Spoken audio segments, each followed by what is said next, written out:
Selamat menjalani hari, ketemu lagi dengan saya di channel YouTube Marganda Sialagan. Kita dengan pesan Courage Message hari ini, biar kita dikuatkan, kita sama-sama bisa belajar untuk semakin berbenah menjalani hari.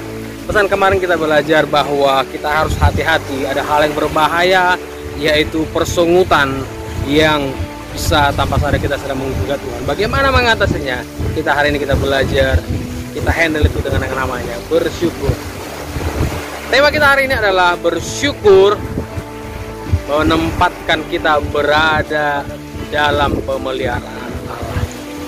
Saudara, Allah sedang membuat pagar perlindungan dalam diri setiap orang. Dia memagari kita. Tujuan Allah memagari supaya apa? Yang namanya kenajisan, yang namanya kejahatan tidak masuk dalam kehidupan kita. Dia akan berusaha membentengi kehidupan orang-orang yang percaya, orang-orang yang ada di dalam lindungannya Tuhan. Dia sedang memberikan kesejahteraan, dia memberikan pemeliharaan kepada orang yang mau datang kepada dia. Kalau sudah lihat, bisa bayangkan sebuah benteng.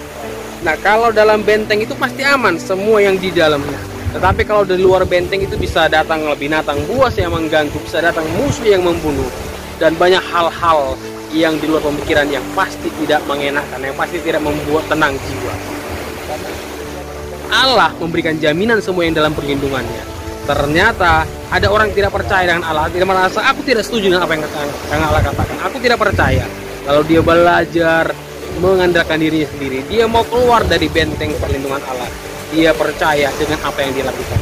Begitu dia keluar dari benteng perlindungan Allah, dia mengalami banyak hal yang tanpa disadari membuat dia semakin terpuruk, dia semakin menggigil ketakutan, dia mengalami yang namanya tertekan. Kalau saudara mengantar tertekan hari ini, mari belajar berada dalam perlindungan Allah. Dengan apa? Bersyukur. Mungkin saudara tidak terima dengan keadaan apa yang dialami sekarang, tidak terima dengan orang-orang di sekeliling saudara, tidak terima dengan fasilitas yang terjadi. Aku maunya pemimpinnya si A, ternyata tidak seperti yang kau harapkan. Kalau kita berkata seperti itu, kita sedang memprotes. Tuhan, engkau sedang salah menempatkan seseorang, engkau sudah salah memilih seseorang. Harusnya seperti ini Tuhan, Tuhan harusnya begini ciri-cirinya. Dengan mengatakan seperti itu tanpa sadar, kita sedang mengatakan, Tuhan, aku lebih pintar dari engkau. Hari ini kalau kita merasa lebih pintar dari Tuhan, mari berbaliklah kepada Allah. Mari biarkan Dia yang menuntun kita. Kalau kita selama ini tidak setuju dengan apa yang Tuhan katakan, berarti kita sedang membuat sebuah pemberontakan, arus yang berlawanan dengan yang Tuhan mau tuju. Saudara bisa bayangkan kalau Tuhan sedang terus mengikuti, menempuh jalan yang lurus, saudara tidak setuju dengan yang Tuhan katakan, sudah berbalik arah, berarti saudara adalah pribadi yang menunjukkan, aku mau tidak sejalan dengan Tuhan, aku mau berlawanan dengan Tuhan, aku mau lihat, aku punya jalan sendiri. Dan yang pastinya jalan yang berlawanan arah itu adalah jalan yang menuju kepada kebinasaan. Bagaimana kita bisa berada melihat Allah dalam itu dengan bersyukur? Dalam Mazmur pasal 50 ayat 23 di sana dikatakan, barang siapa mempersembahkan syukur sebagai korban, ia memuliakan Tuhan. Bagaimana kita memuliakan Tuhan? Tuhan berkata, kita mempersembahkan syukur sebagai korban. Kalau kita berikan korban materi kepada Tuhan, mungkin kita merasa sudah begitu bangga. Tapi materi bisa hangus, materi bisa hilang, bisa dirampas oleh orang lain. Tapi kalau syukur kita persembahkan kepada Allah, Tuhan berkata, itu adalah korban yang memuliakan Tuhan. Saudara ingin memuliakan Tuhan, mari bersyukur dalam segala keadaan. Berterima kasih buat apa yang saudara alami sekarang. Dengan bersyukur kita sedang mengatakan, Tuhan, aku setuju dengan apa yang kau katakan. Aku berkata yes dengan Tuhan. Jangan berkata tidak kepada Tuhan. Ada sebuah lagunya Doel Sumbang, saya ingat pada tahun 1980 dia berkata, jangan berkata tidak bila kau jatuh cinta. Itu kalimat yang sangat menarik bagi saya. Ya, pada waktu saya masih sekolah SD pada waktu itu saya ingat lagu itu. Nah, saya juga berkata kepada kita, ayo jangan berkata tidak kepada Tuhan. Never say never. Jangan berkata tidak, aku tidak mau. Karena yang Tuhan sudah rancangkan itu adalah yang terbaik. Kita belum mengerti apa-apa. Kalau kita berkata, Tuhan, kenapalah orang yang rajin yang rajin beribadah terus mengalami sengsara? Kenapa orang yang malas beribadah kok usahanya dia diberkati? Kenapa orang yang mungkin jarang berdoa tapi kita lihat hidupnya jauh lebih diberkati dari kita? Itu pemikiran kita. Seolah kita menganggap ini salah. Kita sudah punya solusinya, berarti kita sudah menganggap aku punya solusi yang jauh lebih paten, yang jauh lebih bagus. Berarti kita sedang mengatakan, Tuhan, kau memang benar dalam banyak hal, tapi yang satu ini salah engkau Tuhan. Itu prinsip yang terselubung di balik persungutan. Itu prinsip pemahaman yang tersembunyi di balik sikap kita bersungut-sungut, sikap tidak mau bersyukur. Kita sedang membalikkan keadaan. Kita sedang menunjukkan kepada publik bahwa Tuhan yang kita sembah itu adalah Tuhan yang punya kesalahan. Dengar baik, saya berkata pada hari ini, tidak satu pun Tuhan punya kesalahan. Tidak akan pernah saudara temukan. Tapi kita yang punya kesalahan. Bukan satu, bukan dua, bukan tiga. Bahkan kalau dihitung bisa jutaan kesalahan kita yang tidak bisa dihapuskan dengan rupiah-rupiah, dengan materi, dengan nilai-nilai harta dunia. Tetapi itu hanya bisa dihapuskan dengan anugerah keselamatan yang diberikan oleh Tuhan. Itu artinya dia tidak pernah salah. Dia sudah yang terbaik, dia sudah diberikan rancangan kepada kita.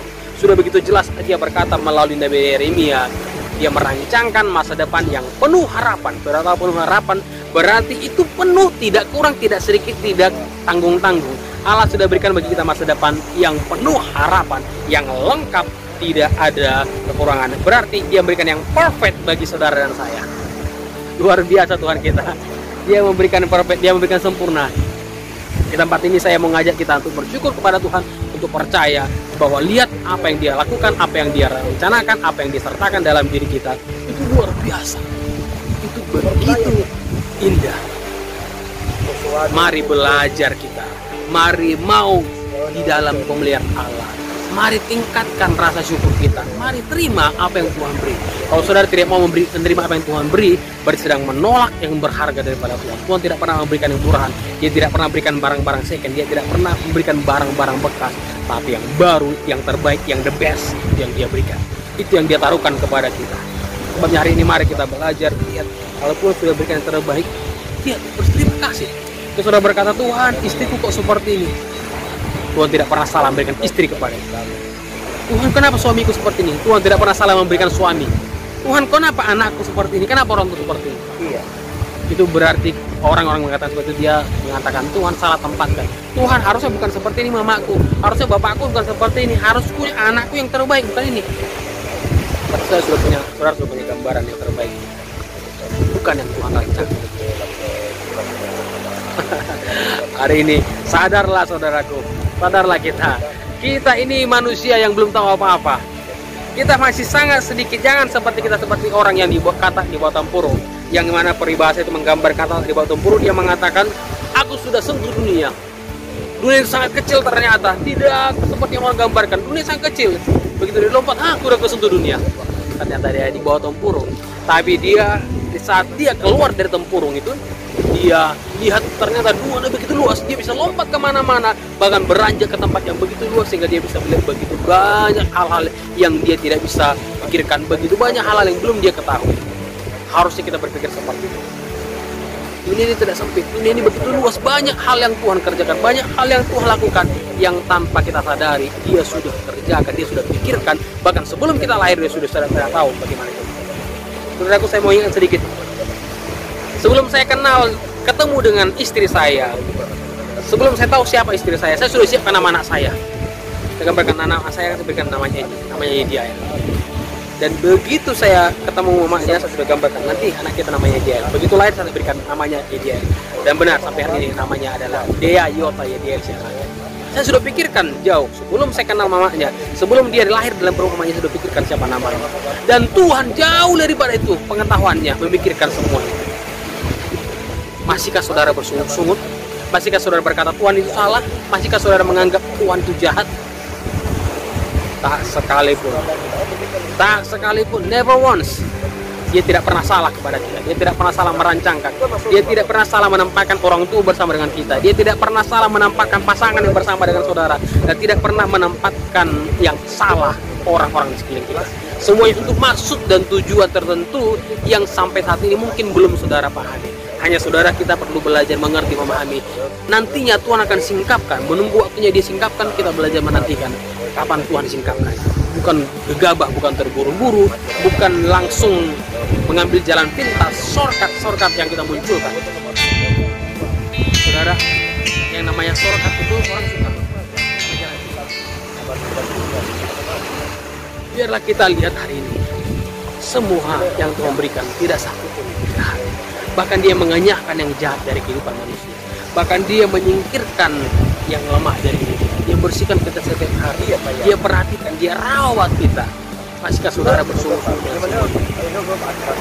Yang Allah bawa orang kepada Israel itu keluar dari padang gurun, keluar dari Mesir, bukan hanya sekedar makan madu, bukan hanya sekedar minum air manis, bukan sekedar makan mana, makan burung, tetapi Allah berikan mereka tanah perjanjian, promised land, tanah yang luar biasa yang berlimpah susu dan madunya, yang terbaik. Allah berikan yang terbaik bagi mereka. Tapi pikiran yang dangkal ini senantiasa menuduh Tuhan jahat, Tuhan tidak baik. Itu karena ketidakpuasan yang terus berakar dalam diri, ketidakpuasan yang terus mengganggu, ketidakpuasan yang terus membuat kita merasa harus lebih, ada lagi, kurang. Kalau saudara terus berkata kurang, berarti saudara ada kurang-kurangnya. Tarikanlah saudara, jangan mau menjadi orang yang ada kurang-kurangnya, tapi orang yang mau dilebihkan oleh Tuhan. Percayakan itu. Dengan itu kita meninggikan Tuhan, kita memuliakan, berarti kita buat Dia namanya harum, kita buat Dia disukakan. Kalau kita bersungguh-sungguh, orang akan berkata, siapa Dia, agamanya apa, siapa Tuhannya. Dengan kata orang cari kemana, langsung untuknya Tuhan yang disalahkan. Itu dari diri kita. Kalau kita tidak mau bersyukur, kalau kita tidak mau mempersembahkan pujian syukur dari hati kita kepada Allah, kita sedang menjelek-jelekkan nama Tuhan kita. Kita sedang membuat namanya diperburuk, sehingga membuat namanya itu tidak dihormati orang lain. Siapa yang buat kita semua? Dengan pesan hari ini yang saya bagikan, saya membawa kita untuk merenung dengan keadaan kita. Seberapa banyak kita bersungguh-sungguh, seberapa banyak kita tidak mau berterima dengan keadaan. Yang merasa selama ini dicurangi, tidak terima, yang merasa selama ini disakitin, sehingga berkata Tuhan salah menempatkan, Tuhan biarkan orang lain mengganggu aku, Tuhan biarkan orang lain menyakiti hatiku. Tapi Tuhan tidak sempurna. Itu pikiran-pikiran yang ditanamkan oleh iblis supaya kita mempersalahkan Tuhan, supaya kita berpikir untuk ganti Tuhan. Ini Tuhan yang salah, ada Tuhan yang lebih benar lagi. Dengar baik, tidak ada seperti Tuhan, tidak ada, hanya Dia satu. Tidak ada yang menduakan Dia, tidak ada yang menyamai Dia, dan Dia hanya the one and only, satu-satunya, dan hanya satu Tuhan saja. Pada akhir 2020 kemarin saya menciptakan sebuah lagu tentang Yesus selamanya. Bagiku hanya satu saja Tuhan, hanya cukup satu saja Tuhan yang mau mati, yang mau menyelamatkan dunia, yang mempertunggu. Hanya satu Tuhan, dan aku tidak mempersalahkan dalam keadaan apapun. Lihat yang terbaik Dia sudah kerjakan, dan pasti Dia akan terus lakukan. Semua ini hanya daripada bagian-bagian jalan yang harus kulewati, yang harus kulalui untuk sampai kepada apa yang dijanjikan. Begitu banyak hal-hal yang kita lalui untuk kita sampai kepada tujuan Allah. Sekarang hari ini kita harus bisa melihat dari sisi pandang Allah, melihat bahwa Dia sedang mengerjakan sesuatu, melihat bahwa rencananya itu luar biasa, rencana itu indah bagi kita.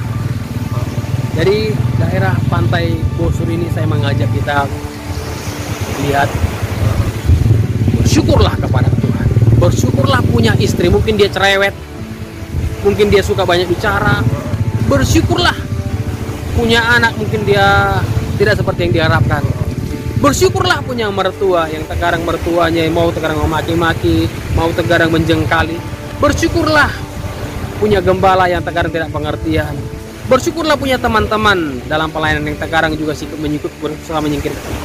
Berterima kasih kepada Tuhan, karena semua itu Allah punya rencana untuk mempersiapkan ada seorang pribadi yang punya mental tahan uji, yang punya mental yang kuat meskipun dia dikucilkan, meskipun dia dikata-katai, meskipun dia dilemah-lemahkan oleh orang lain, dia tidak menyerah.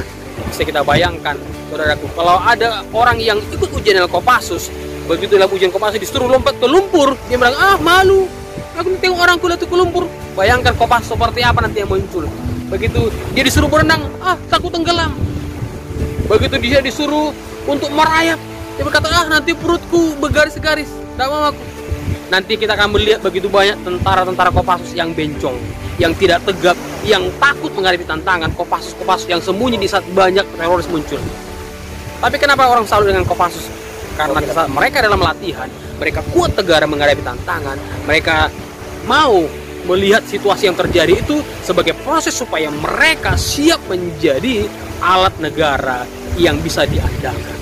Dan begitu juga rencana Allah. Meskipun banyak proses-proses yang kita alami, kita harus tetap bersyukur. Semua itu rencana Allah supaya kita dimunculkan oleh Tuhan nantinya menjadi tentara-tentara Kristus yang bisa mengalahkan musuh, yang bisa mengalahkan daripada jahat.